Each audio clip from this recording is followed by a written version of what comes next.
प्रयागराज में स्वामी अविमुक्तेश्वरानंद सरस्वती पर 2 नाबालिग बालकों ने यौन शोषण के आरोप लगाए हैं। इस मामले की लिखित शिकायत आशुतोष पांडे द्वारा पुलिस कमिश्नर को दी गई थी, लेकिन एफआईआर दर्ज न होने पर उन्होंने अपर जिला जज विनोद कुमार चौरसिया की अदालत में वाद दाखिल किया। 13 फरवरी को दोनों पीड़ित बालकों ने अदालत के सामने बयान दर्ज कराए, जिसके बाद कोर्ट ने फैसला सुरक्षित रख लिया था। अब अदालत ने पहली नजर में ये मामला मानते हुए अविमुक्तेश्वरानंद और उनके शिष्य मुकुंदानंद के खिलाफ एफआईआर दर्ज कर विवेचना करने का आदेश दिया है।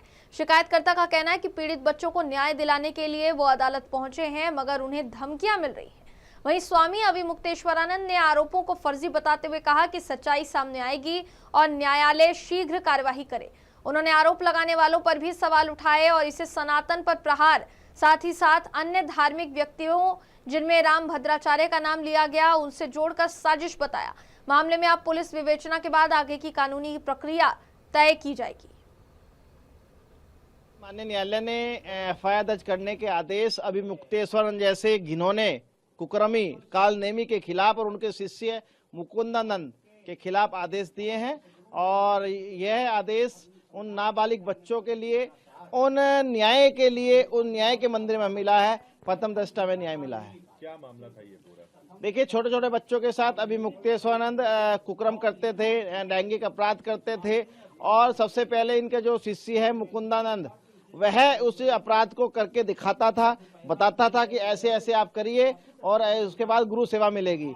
जब बच्चों को, छोटे छोटे बच्चों को ऐसा बताया जाता है गुरु में, तो उन्होंने भी उस तरह करना पड़ा उनको मजबूरी।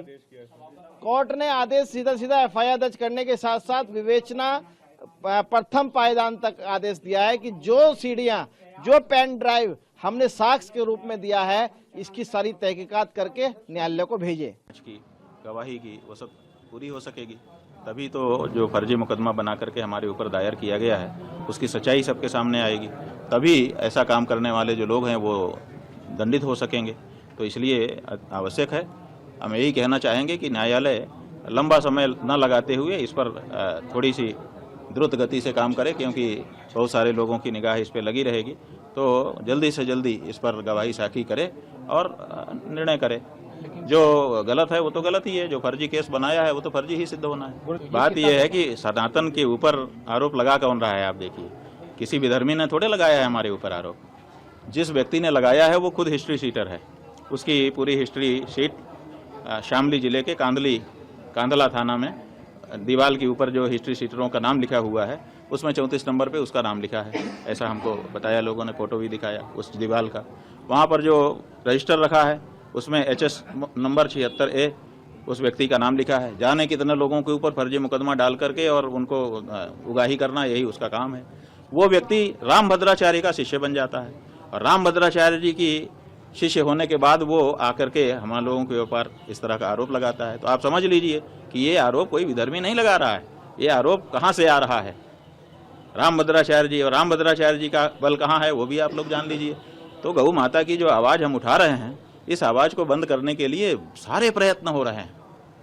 उन्हीं में से एक प्रयत्न ये भी है।